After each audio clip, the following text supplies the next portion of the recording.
ओम नमः सिद्धेभ्यो। नमो नमः सत्तहितंकराय वीराय भव्याम्बुजभास्कराय अनंतलोकाय सुरार्चिताय देवादिदेवाय नमो जिनाय देवादिदेवाय नमो जिनाय। पंच परमेष्टि भगवान की परम पूज्य आचार्य भगवंत गुरुवर विशुद्ध सागर जी मुनि महाराज की अंतिम तीर्थेश भगवान वर्धमान स्वामी की परम पूज्य मुनि श्री सुप्रभ सागर जी महाराज की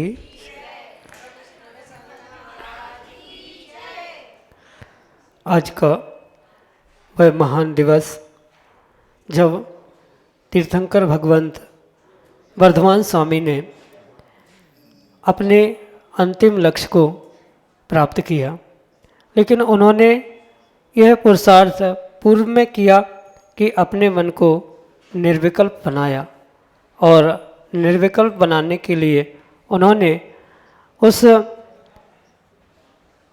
निर्विकल्प अवस्था को प्राप्त किया जो वास्तव में उन्हें जो ही आत्मा के सुख को प्राप्त कराने वाली थी। ऐसे उन तीर्थंकर भगवान के शासन में बैठकर परम पूज्य आचार्य भगवंत गुरुवर विशुद्ध सागर जी महाराज के मंगल सुभाषित से परम पूज्य मुनि श्री सुप्रभ सागर जी महाराज ने भी हमें वह विधा प्रदान की है जिसके माध्यम से हम अपने मन के विकल्प को समीचीनता प्रदान करते हुए उसका आगम के परिप्रेक्ष्य में सम्यक रूप से समाधान प्राप्त कर सकते हैं, और वही सम्यक समाधान हमें भी निर्विकल्पता की ओर ले जाने वाला होता है। ऐसे आत्मकल्याण की अनूठी विधा समीचीन विकल्पों का सम्यक समाधान प्रारंभ करते हैं। और आज के पहले विकल्प के लिए अमरावती महाराष्ट्र से विराजन गरीबे महाराज श्री के चरणों में बारंबार नमोस्तु निवेदित करते हुए अपना समीचीन विकल्प रख रहे हैं कि महाराज जी, एक सामान्य श्रावक आत्मा की अनुभूति कैसे कर सकता है। हमारे समीचीन विकल्प का सम्यक समाधान करते हुए हमारा मार्गदर्शन करने की अनुकंपा करें। नमोस्तु महाराज जी, नमोस्तु। ओम नमः सिद्धम। परम पूज्य आचार्य भगवान गुरुवर विशुद्ध सागर जी महाराज की, परम पूज्य मुनि श्री सुप्रभ सागर जी महाराज की। एक सामान्य श्रावक या तिर्यंश भी अपने आत्मा की अनुभूति कर सकता है।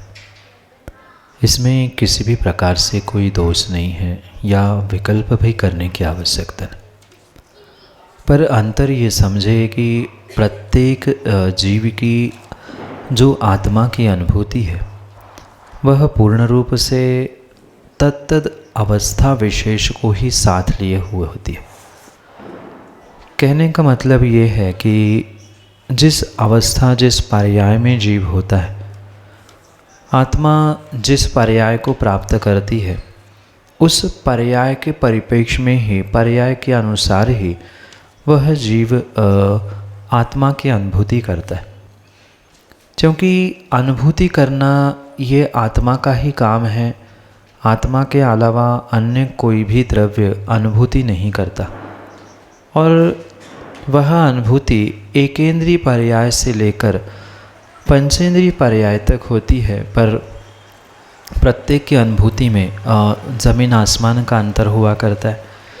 जैसे श्रावक अगर कषायों को प्राप्त कर रहा है, विषयों की अनुभूति कर रहा है, तो उस समय पर वह आत्मा से ही अनुभूति करता है, उसे कथनचित आत्मानुभूति ही कहा जाता है। पर जो ज्ञेय या पदार्थ जो बीच में आ रहा है, जिसकी अनुभूति जिसके माध्यम से अनुभूति कर रहा है, उसकी मुख्यता से कथन किया जाता है। जैसे उस आत्मा की जो विषयों की अनुभूति, कषायों की अनुभूति है, उसे विषयानुभूति, कषायानुभूति कहा जाता है। रही बात शुद्ध आत्मा की अनुभूति, तो जो शुद्धात्मानुभूति 14वें गुणस्थान में या सिद्धावस्था में होती है, वह 13वें गुणस्थान में नहीं, 13वें गुणस्थान में होती है, वो नीचे वाले गुणस्थानों में नहीं। जो निर्ग्रंथ मुनिराज आत्मा की शुद्ध अनुभूति कुछ समय करते हैं, वो भी अनुभूति श्रावकों के पास नहीं है। पर यह सत्य है कि श्रावक भी उस शुद्धात्मानुभूति को प्राप्त करने की संभावना हो सकती है, कर सकता है। इसमें किसी भी प्रकार से कोई दोष नहीं है, रुकावट नहीं। अगर आत्मानुभूति करेगा ही नहीं तो वह आगे बढ़ने का प्रयास क्यों करेगा? आगे वह बढ़ रहा है, मतलब चौथे गुणस्थान से 5वें, 6वें आदि गुणस्थानों में बढ़ते हुए अपनी अवस्था को बदलने का प्रयास कर रहा है। मतलब उसे कुछ न कुछ नया प्राप्त करने की इच्छा है, प्राप्त होने की उसे संभावना लग रही है, इसलिए वह आगे बढ़ता है। और मात्र चौथे गुणस्थानवर्ती श्रावक ही नहीं, एक मिथ्या दृष्टि भी मिथ्याद के साथ आत्मा की अनुभूति करता है। अब मिथ्याद से रहित अनुभूति, जिसे शुद्धात्मानुभूति कहा जाता है, वह 100% शुद्धात्मानुभूति तो अरिहंत सिद्धों के पास होती है, पर कुछ प्रतिशत में वह आत्मा को पहचानना, आत्मा की अनुभूति तक पहुंचना, उसको पहुंचने का अभ्यास करना आदि अवश्य ही श्रावक कर सकता है। अगर श्रावक नहीं करेगा तो आगे के गुणस्थान में, मतलब मुनिराज कैसे बनेगा, अरिहंत सिद्ध कैसे बनेगा? इसलिए ये ध्यान रखें कि ये श्रावक भी, मिथ्या दृष्टि भी कुछ अंशों में, कुछ क्षण के लिए जब भद्र परिणामी होता है, सम्यक दर्शन के उन्मुख होता है, तत्क्षण वह आत्मा को समझने का, प्राप्त करने का प्रयास करता है। भले ही वह अधिक समय परोक्ष रूप से अनुभूति करता है, पर वह अनुभूति करता है तभी आगे बढ़ता है। फिर सम्यक दर्शन के साथ जीव आत्मा की अनुभूति करता है, क्योंकि अनुभूति आत्मा ही आत्मा की आत्मा से आत्मा में ही करती है। अंतर इतना है, जब पर्याय जैसी अवस्था विशेष प्राप्त होती है, वैसे वैसे उनको साथ लेते हुए उनकी अनुभूति जीव करता है। और जब सबसे मुक्त होता है, फिर वह शुद्ध, बिल्कुल शुद्ध आत्मा की एज इट इज़ अनुभूति करता है। पर मैं बन सकता हूँ, बनने की भावना है, ऐसे शुद्धात्मा होते हैं, ऐसे परमात्मा होते आदि रूप श्रावक भी शुद्ध आत्मा की अनुभूति भावना रूप कर सकता है। यही आपके लिए सम्यक समाधि। श्रीमती शोभा कासलीवाल, फ्रीगंज, उज्जैन, मध्य प्रदेश से महाराज श्री के चरणों में बारंबार नमस्ते करते हुए अपना प्रश्न कर रहे हैं कि महाराज जी, हम कितने भी अच्छे कार्य करें, धर्म ध्यान करें, फिर भी पाप कर्म हमारा पीछा नहीं छोड़ते, तो ऐसी स्थिति में हम समता धारण कैसे करें? हमारे समीचीन विकल्प का सम्यक समाधान करने की अनुकंपा करें। नमोस्तु महाराज जी, नमोस्तु। माँ, पाप कर्मों से पीछा छुड़ाना इतना आसान नहीं होता, क्योंकि कई बार आपने इस पंक्ति को पढ़ा होगा, सुना होगा, जो कर्म पूरब किए खोटे, सहे क्यों नहीं जियरा। अगर इस पंक्ति को व्यक्ति अपने हृदय में, दिलो दिमाग में धारण नहीं कर पा रहा है, तो किसी भी प्रकार से वह समता को प्राप्त नहीं कर सकता। और समता धारण नहीं हो रही है, समता प्राप्त नहीं हो रही है, तो वह पाप कर्म भी पीछा छोड़ने वाले नहीं। पाप कर्मों से पीछा छुड़ाने के लिए आपको सबसे पहले समता धारण करनी होगी, क्योंकि पाप कर्म जो पीछे किए हैं उसको स्मरण करते हुए उसकी निर्जरा के लिए सबसे श्रेष्ठ साधन आचार्यों ने समता ही कहा। और जितनी समतापूर्वक इन पापों से, इन विपरीतताओं से, इन विपरीत क्रियाओं से आप बचने का प्रयास करेंगे, उतना ही आने वाले समय के लिए ये पाप कर्म आपसे दूर होते रहे। तात्पर्य कहने का ये है कि जैसे आप पाप कर्म के उदय से वर्तमान में कोई जीव दुखी है और उन दुख के दिनों में पुनः दुख मना रहा है, पुनः संक्लेश परिणाम कर रहा है, पर्याय से उस स्थान से भागने का प्रयास कर रहा है, तो ऐसे स्थिति में वह पुनः आने वाले समय के लिए पाप कर्म का ही आश्रय कर लेता है, क्योंकि दुख करने से पुनः दुख असाता आदि का आश्रय होता है। इस कारण से वह धर्म ध्यान वर्तमान में कितना भी जीव क्यों ना करे, पर पिछले पाप कर्म उदय में आ रहे हैं और पाप कर्म उदय में आते समय ही अपने आप को स्थिर करना, अपने परिणामों को संभालना, विपाक विचय आदि धर्म ध्यान करना, ये परम आवश्यक होता है। अन्य समय पर मतलब जब कर्म उदय में नहीं आ रहे हैं उस समय पर धर्म ध्यान किया बहुत बड़ी बात नहीं है, पर जब विपरीतता आ जाए, विपरीत कार्य विपरीत समय आ जाए, ऐसे समय में अपने आप को संभालना, अपने परिणामों को संभालना, ये सबसे बड़ी कला सीखने की आवश्यकता है, जो अभ्यास करते रहने से ही आ सकती है।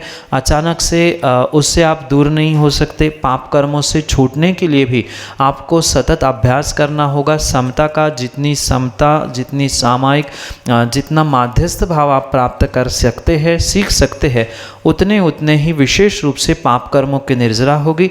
इसलिए दोनों एक दूसरे के लिए पूरक है। पाप कर्मों को छुड़ाना समता पे अधीन है और समता पाप कर्मों से दूर होने पर विशेष रूप से प्राप्त होती है। ये हमें एक दूसरे की पूरक कार्यों को भी समझना होगा।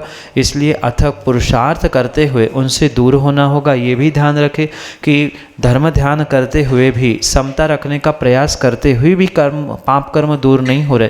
मतलब पिछली पर्याय का जो पाप कर्मों का घाटा है, मतलब पाप कर्मों का आश्रव है, वह बहुत अधिक है। जितनी तुलना में वर्तमान में पुण्य नहीं किया जा रहा है कि जितनी तुलना में पाप किया था।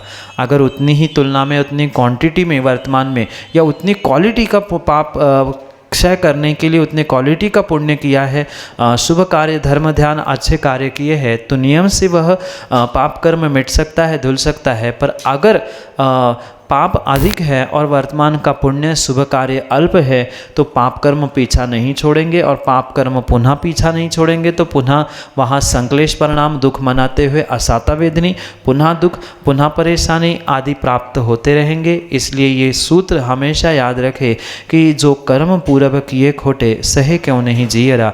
इस पंक्ति का अर्थ और इनका वास्तव में चरितार्थ इसे करने का प्रयास किया जाए तो नियम से समता और बहुत कुछ कर्मों के निर्जरा होने की संभावना है। यही आपके लिए सम्यक समाधान। राकेश जैन, लक्ष्मी नगर, उज्जैन, मध्य प्रदेश से महाराज जी के चरणों में नमोस्तु करते हुए अपना प्रश्न रख रहे हैं कि महाराज जी, बाहुबली भगवान की जो बेल वाली प्रतिमा है वह अरिहंत अवस्था की है या मुनि अवस्था की? हमारे समीचीन विकल्प का सम्यक समाधान करने की अनुकंपा करें।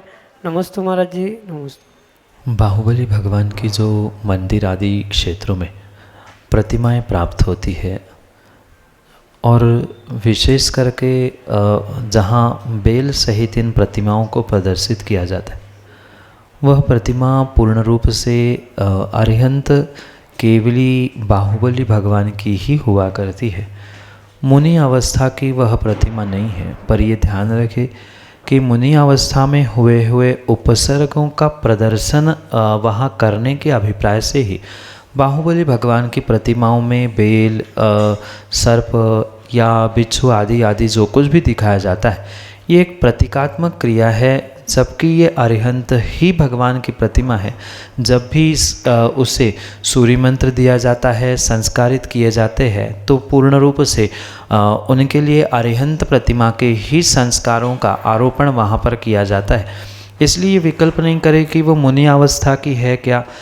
भले ही उपसर्ग मुनि अवस्था में हुआ था, पर क्या अवस्था किस प्रकार से हुआ था, ये प्रदर्शन वहाँ पर हो, ये बोध हो किस प्रकार से मुनि अवस्था से उन्होंने केवली अवस्था प्राप्त की है, कितना घनघोर उपसर्ग उन्होंने सहन किया है, ये समझ में आए। इसी कारण से ही ये बाहुबली भगवान की प्रतिमाओं में बेल आदि उपसर्ग के साधन दिखाए जाए। जैसे पार्श्वनाथ भगवान के भी फणा का प्रसंग प्राप्त होता है वहाँ भी यही समझे कि केवल ज्ञान प्राप्त होने पर तो भगवान समोषण में पहुँच ही गए थे, पर एक इतिहास पता हो कि ये भगवान कौन से हैं, किस प्रकार से उन पर उपसर्ग हुआ था, क्योंकि खड्गासन और भी प्रतिमाएं हो सकती है, तो पता कैसे चले कि दूर से ये बाहुबली भगवान हैं कि ये पारसनाथ भगवान। इनका प्रदर्शन हो, संक्षेप में वह कथानक वृत्तांत सभी की आंखों के सामने झलक जाए, इसी अभिप्राय से इन अरिहंतों की प्रतिमाओं को इस प्रकार से बनाया जाता है। वहाँ दृष्टि अरिहंत भगवान पर होनी चाहिए, बेल बूटों पर, फणों पर अगर दृष्टि है तो आपने अभी पूर्ण रूप से आगम पढ़ा नहीं है, ये मात्र प्रदर्शन के लिए साधन है, निमित्त है।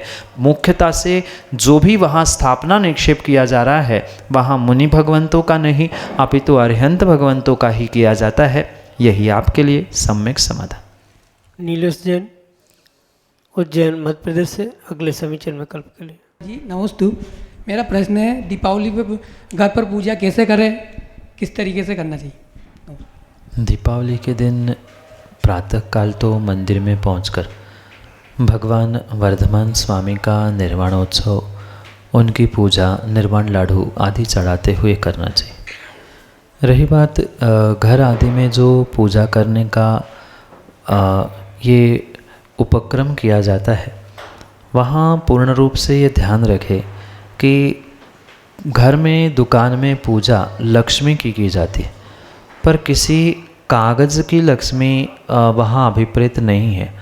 अपितु जिस दिन प्रातः की बेला में तीर्थंकर महावीर भगवान को निर्वाण की प्राप्ति हुई थी, उसी शाम को गोधूली बेला पर गौतम गणधर स्वामी ने अपने उस अंतिम रिद्धि के रूप में केवल ज्ञान को प्रकट किया था। और केवल ज्ञान रूपी लक्ष्मी तीर्थंकर भगवान के उपरांत अनुबद्धता से केवली मतलब गौतम गणधर भगवान ने प्राप्त की थी। इसलिए शाम के समय में या जैसा मुहूर्त होता है उस समय पर घर, दुकान आदि में लक्ष्मी की पूजा की जाती है। पर पुनः ध्यान दें, लक्ष्मी का मतलब किसी भी प्रकार से कोई कागज़, नोट, पैसे आदि लक्ष्मी का वहाँ पूजन अभिप्रेत नहीं है। वहाँ पूर्ण रूप से जो पूजन है लक्ष्मी, यानी जो केवल ज्ञान रूपी लक्ष्मी है, समोषण रूपी लक्ष्मी है, ऐसे अंतरंग बहिरंग श्री लक्ष्मी का वह पूजन किया जाए।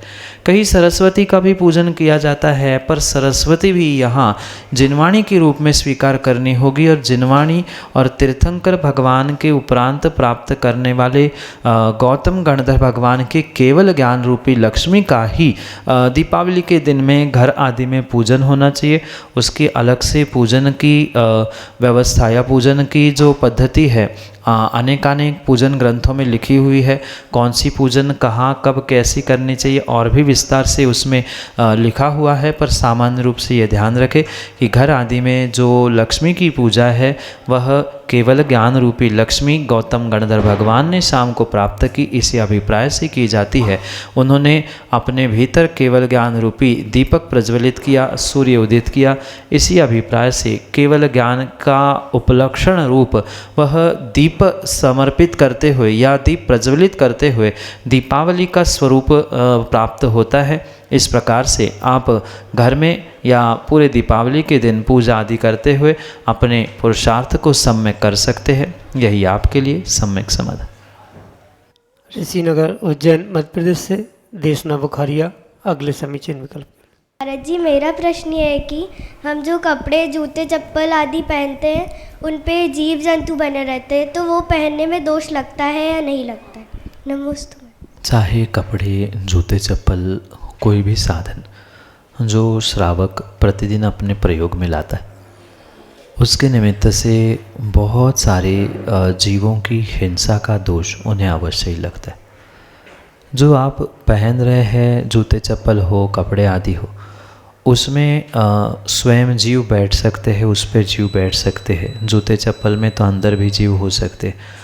उसके अलावा जहाँ जहाँ पसीना पहुँचता है, शरीर में भी पसीना होता है, वहाँ भी समूर्जन जीव होते।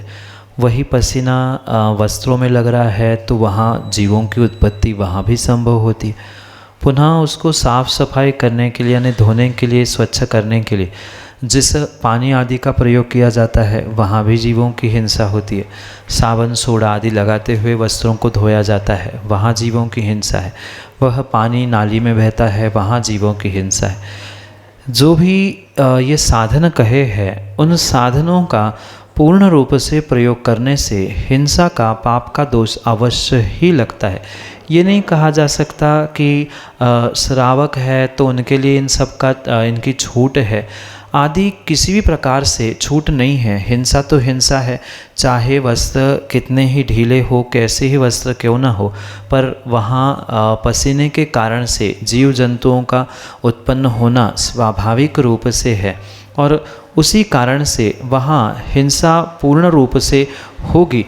और इसी कारण से निर्ग्रंथ मुनिराज को अगर आपने देखा है तो वे कभी भी वस्त्र, जूते, चप्पल आदि इन साधनों का प्रयोग नहीं करते जिनके माध्यम से दोष हो या हिंसा हो आदि। उन हिंसा से बचने के लिए ही ये विशेषता से इन कार्यों से, मतलब वस्त्र, आभूषण, जूते, चप्पल आदि से बचने का प्रयास करते। इतना ही नहीं, अपितु जो वस्त्र भी कई सारे ऐसे बनते हैं, जूते चप्पल अगर चमड़े से बन रहे हैं, जो साधन पर्स है, बेल्ट है आदि साधन चमड़े से बन रहे हैं, तो साक्षात जीवों को काट कर मार कर ही उनको बनाया जाता है। पुनः वहाँ जो पसीना लगता है वहाँ भी समूर्छन जीव उत्पन्न होते। इसलिए इनका जब तक प्रयोग है वहाँ नियम से हिंसा अवश्य ही होती है, हिंसा का दोष भी वहाँ अवश्य ही लग सकता है। इसलिए वस्त्र चाहे कॉटन के हो, अन्य किसी प्रकार से भी कपड़े हो, कपड़े बनाने में भी दोष है। जैसे कपड़े बनाए जाते हैं, जूते चप्पल बनाए जाते हैं, किसी से बने, चाहे रेशम के बने, तो वहाँ तो साक्षात जीवों को ही मारकर बनाया जा रहा है। अन्य भी कपड़े जो बनाए जा रहे हैं वहाँ भी कहीं न कहीं बनाते समय जो प्रचुर मात्रा में हिंसा हो रही है उसका भी नियम से वहाँ दोष अवश्य ही लग सकता है।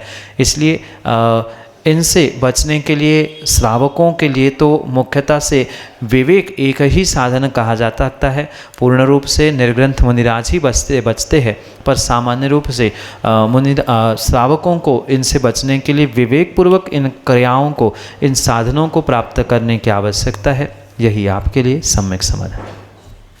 भव्य जैन, ऋषिनगर उज्जैन मध्य प्रदेश से अगले समीचीन विकल्प।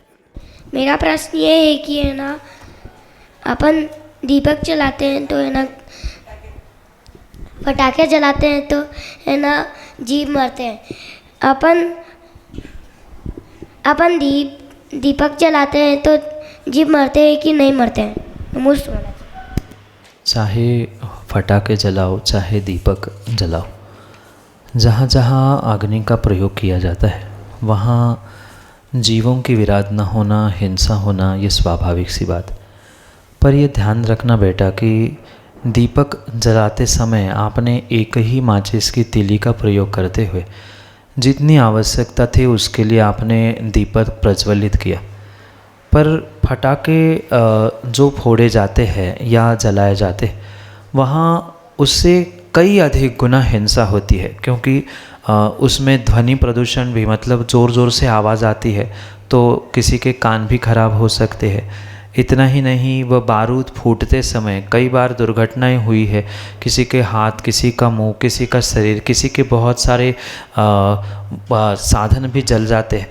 तो इन सब का विवेक, यानी कितनी हिंसा उसमें हो रही है ये समझते हुए ही ये कहा जाता है कि पटाखे फोड़ने में बहुत अधिक पाप होने से पटाखे नहीं फोड़ने चाहिए।